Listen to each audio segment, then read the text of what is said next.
in the world today. How Being a Victim Ruined Your Life by Healthy Gamer GG, aka Dr. K, aka the Indian Raja. Sorry.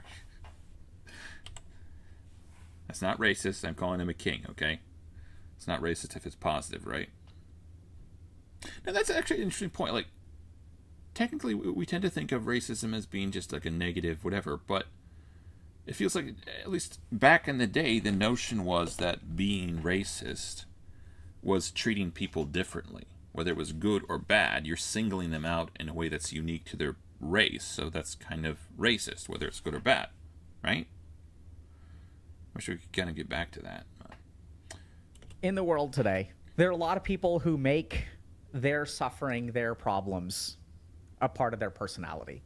And the title of today's stream, or Amen. this lecture, is Your Problems Aren't Your Personality. I think this is a really great example of how, like, there's a disconnect between, I think there's a point to be willing to accept who you are as a person, and to some extent, like that does involve like your issues or shortcomings as well as your good parts. But finding your identity in the issues that you have, maybe not the best idea.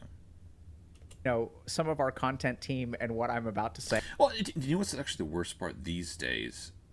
Like, there's a certain sect of humanity that seems necessary to parade their problems or their issues or their disorders around like a prize show pony. Hello, I'm so-and-so, autistic, bisexual, BIPOC, whatever thingy.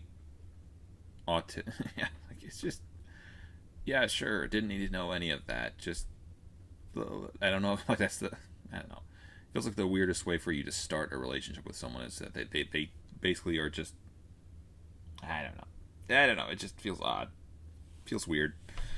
Feels overzealous, and like they're kind of preempting being a jackass, maybe, or something like that. This is why I'm this way.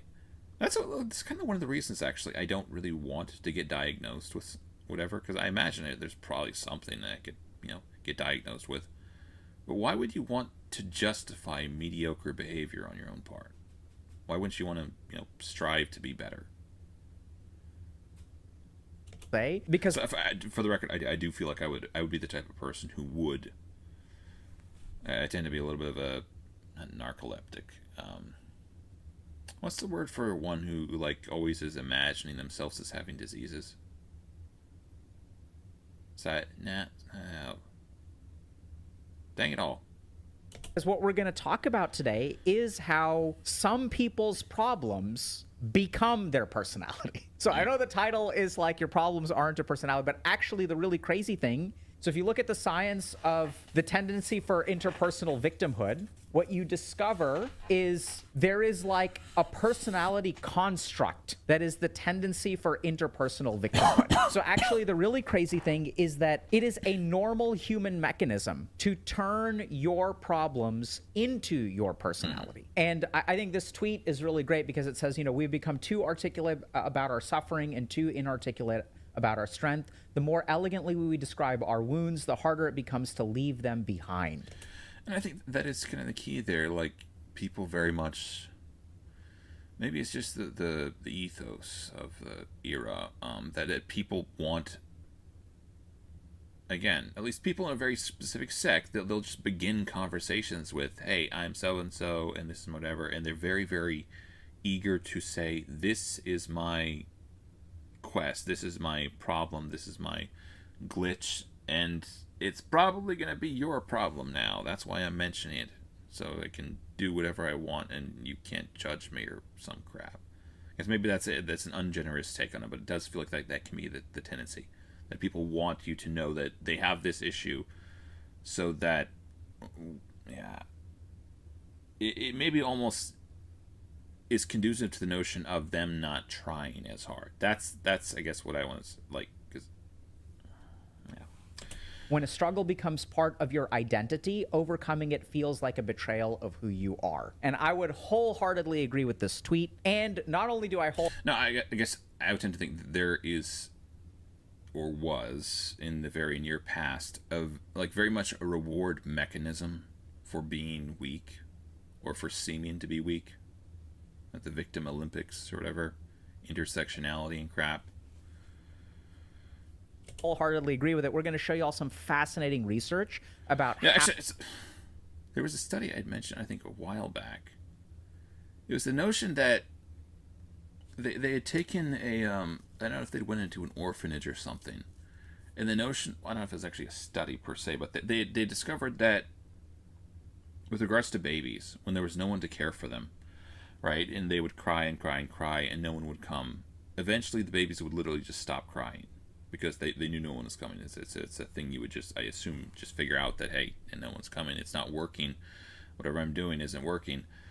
So yeah, they would just literally stop crying. And it feels like there is that notion that when I see a person whining, I say whining, when I see a person waxing eloquent on the issues they have and the disorders that are a part of their personality, there's a part of me that thinks, okay, it can't be that bad off because you're talking about it and people are probably listening, otherwise you wouldn't talk about it. I tend to think the people who are the worst off, they're probably not going to talk that much about it because they know there's no one coming to help them.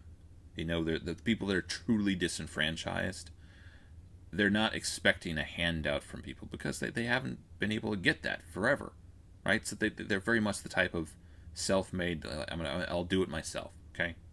Buckle down and roll up your sleeves and gird up your loins. How and why this happens, okay? So the first bit of research that I'm going to talk to you all about is not something I'm going to show you all a paper about, because sometimes in med school you just like learn these things and they get banked away. So I remember learning about a really interesting study where they measured pain scores like in the ICU. So basically a nurse comes in every hour and asks, how do you even pain scores? You, how's your pain? And the more times that someone asks you how your pain is, the more pain you actually feel, right? So I remember walking away from psychosomatic. Yes, I did it. I found it. I'm awesome. This study, sort of thinking or learning this in med school and sort of thinking, like realizing, okay, when you continually ask someone like, how's your nausea? How's your nausea? How's your nausea? How's your nausea? The more time that a patient's mind spends on an issue, the worse that issue gets. So there are it's kind of like that notion of like when you're in a really high place, maybe don't look down because your brain type, I don't know, maybe it's not fit to deal with that. Oh, no. Wait a minute. I don't know if that's at all like that. Multiple studies that show that ruminating about the negative things in your life actually exacerbate whatever you're ruminating about, right? So the more time that I spend thinking about something, the worse that thing becomes. And the most counterintuitive example of this is why people who go through traumatic experiences are not traumatized. One of the hardest things that I learned as a psychiatrist is that many people who go through a traumatic experience like just kind of leave it behind them and like don't need to process it much. I know it sounds really insane, but the most... It's strange. Like, I suppose like traumatic might be to some extent subjective to the person experiencing it. Maybe their whole life experience will govern to some extent like what they perceive as being normal, and reality trains everyone differently as to what is normal and what is strange, I suppose. Confusing thing for many people, for example, who are sexual assault survivors, is how little it bothers them. I'm not saying that it's okay to do or things like that. I'm saying that there's actually a bunch of research that shows that 50% or more of people, I'm a bit rusty on the numbers, when they go through a negative experience will sort of like have some period of like negativity around it, and then they'll actually be okay. But if we sort of see, I was saying before, there might be a degree of that it has to do with like prior experience, that they've already processed that type of thing, or that they were raised in an environment that normalized that thing in their mind. I could be wrong about that. Maybe there's some other factors involved. To look at it, right, like bad stuff happens to people all the time. But as we become more focused on it, as we become ruminating on it, as it becomes a part of, as we spend more time on it, it does actually become a part of our identity. And once it becomes a part of identity, then something really scary happens, because now that this suffering becomes a part of my identity, this is who I am, so I can't let go of that suffering. And this is actually exactly what happens. The really weird thing is that suffering turning into my identity is actually like a completely normal and arguably even healthy thing, okay? So this is an article on the journey of sense-making and identity construction in the aftermath of trauma. So peer support as a vehicle of co-construction. So this paper is... So I tend to think one of the things that really helps you get through really hard times is a sense of purpose in life, and that's one of the things I'm very grateful to my religion for, is it does that in a really big way. It gives you this sense of striving for something greater than yourself, giving your life to something that is beyond who you are. It's kind of like making Horcruxes or something, like almost like a healthy sense of meta identity, maybe, like dedicating yourself to something that's external to who you are. It's a way of keeping you a little bit more stable, perhaps. Specifically looking at a study of like, you know, peer support and people sort of getting together and talking about the experience of their trauma. For the record, familial bonds is probably a huge part of that as well. I think it can be a really big part of that. Like people getting married, having kids. All the more shame that people aren't doing it as much these days. And when they talk about it together, they develop a sense of identity. And this is a key thing. You know, we talk about this a lot in Dr. K's Guide to Trauma. See, like, I'm not saying it couldn't have any positive effects of like talking about it, but I hate the notion that it becomes like a part of who you are. Like the idea that this becomes like this flaw of yours becomes a part of like,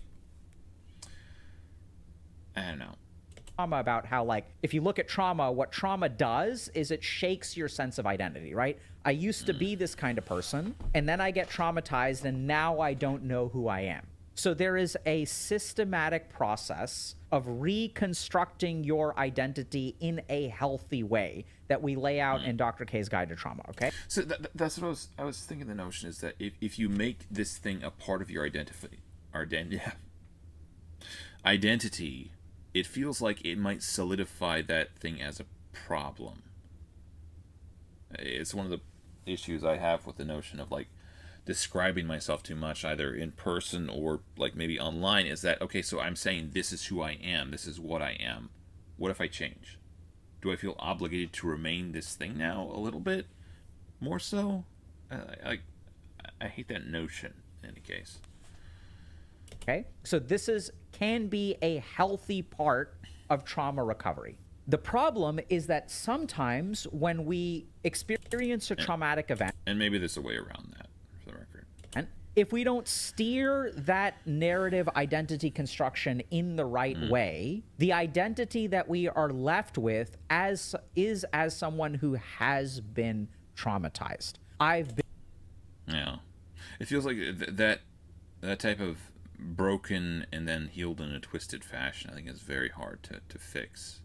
Like if they heal in the wrong way, it can the notion would be that a dysfunctional system is far more dangerous than an actually destroyed system. So like if people get broken and then heal in the wrong way, that's, I think, maybe where you would tend to get your serial killers, your people who are full on morally insane. Like like on some level there's something ain't right upstairs. Been screwed in life. I haven't dated anyone in high school or college, therefore I am destined to be alone, right? I'm someone who is lazy. I'm fundamentally lazy and undisciplined. I had this failure, I had this failure, I had this failure, and now I am a loser. These negative... See, and again, well, maybe there's a degree of like external reinforcement as well, but I hate that notion of I describe myself as blank, and now that's kind of locked in place. Experiences solidify into a negative sense of identity. Hey y'all, if you're interested in applying some of the principles that we share to actually create change in your life, check out Dr. K's Guide to Mental Health. So this is a guide that explores this process. How does experience shape us as human beings? Trauma is all about walling off or suppressing things that are overwhelming. They cannot control their emotions, so their emotions control them. So check out the link in the bio and start your journey today. Now, here's what this kind of practically looks like, okay? Or why this becomes a real problem, okay? I like this because when we kind of go back to this, when a struggle becomes a part of your identity, overcoming it feels like a betrayal of who you are, right? So I wouldn't necessarily use the word betrayal, but I think that when I work with patients who have developed an identity of victimhood, which if we sort of... Dang it.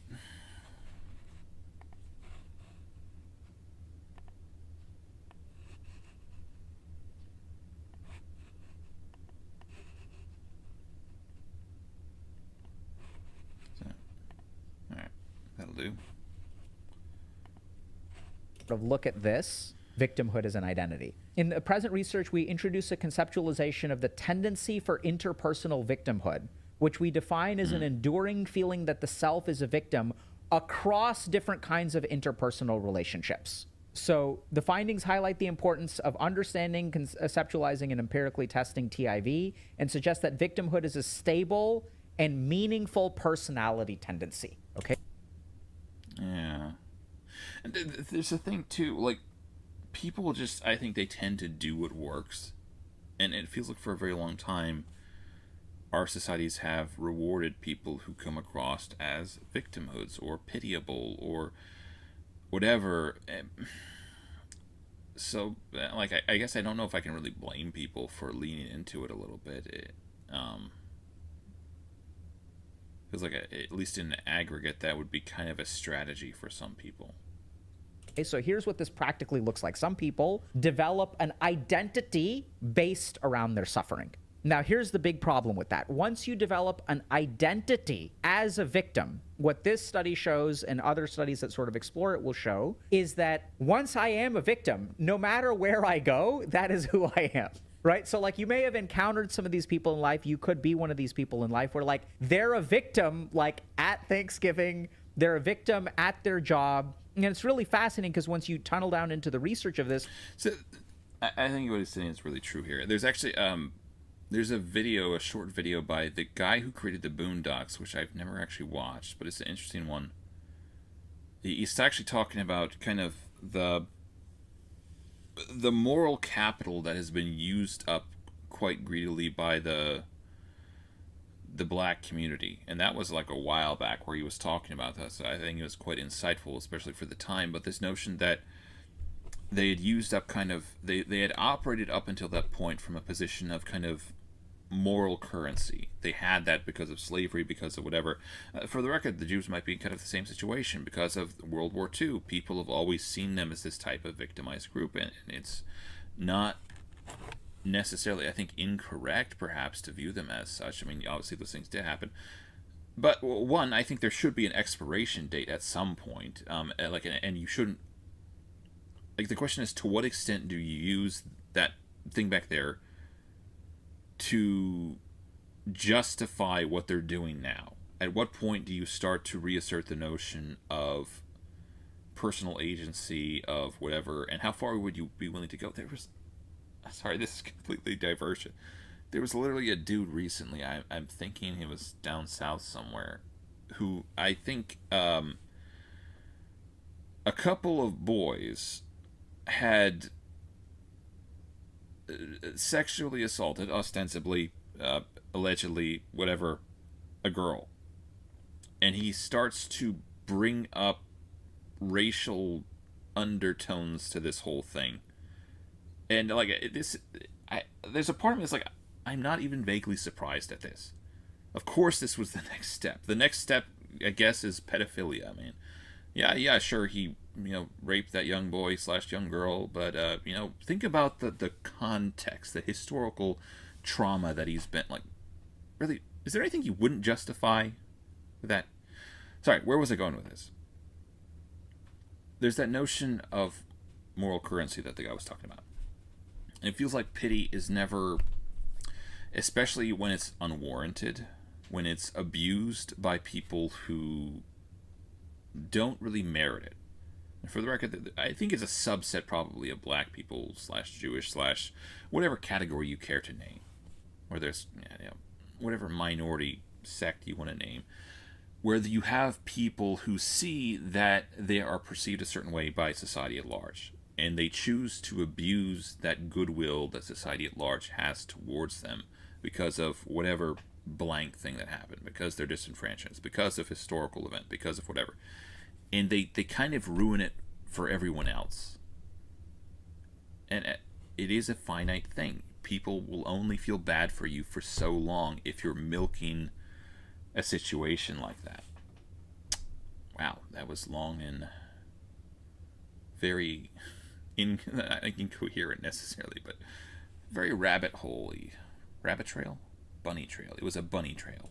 There are particular things that happen to these people. So they are particularly like raw in terms of interpersonal interactions. They see themselves as the victim in interpersonal interactions. And then the bigger problem is that once this becomes part of your identity, once you have a traumatic formation of a maladaptive identity, then it becomes really hard to let go of.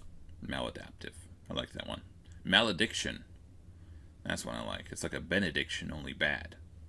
Okay, so I'll give you all an example. I was working with someone who was in their mid-30s who had something called double depression. So when we look at sounds bad. It's like depression, but double. Depression, this is multiple clinical entities, okay? Oh, wait, is it like you're being depressed about being depressed or something? So one is something called major depressive disorder, okay? This is where there are episodic periods. So there are episodes of persistently low mood, anhedonia, which is the inability to experience Anhedonia? He's throwing all sorts of words around. pleasure, low energy, low motivation, sometimes suicidal thinking, impaired sleep, all this kind of stuff. The key thing about major depressive disorder is that it's episodic. It comes and goes. So the longest it tends to last is about 12 months. The other interesting thing about MDD is that it tends to resolve. So MDD is when you have like a period of time, maybe like up to a year, where you had like a really crappy year that was hard for you. It can be triggered by life circumstances like losing your job or losing a loved one or a breakup or something like that. But then the way we know someone has MDD, and this all we explain in Dr. K's Guide to Depression, the way that you know if you have MDD, or the way that a clinician tells is that it knows, is that let's say you have a breakup, and we would expect after a breakup you're sad for a certain amount of time, okay? But if the sadness is persistent beyond the breakup, what we would expect for the breakup period, right? So after you get fired from a job, you're really sad, you're bummed out, you apply for other jobs, right? You pull yourself out of it, you apply for other jobs, you find another job. But even when you go into work, you're incredibly like unmotivated, very low energy. Even though you have fixed the problem, the symptoms persist. This is how we separate out an So it's not necessarily the severity, it's more duration? appropriate negative reaction. So in the Guide to Depression, I talk about these as congruent depression from a persistent clinical, a clinical episode which lasts beyond the stressor. Okay, but then there's Wait, so is he? I don't know if he's talking about double depression right now. another kind of depression called dysthymia. So this is a very Dysthymia.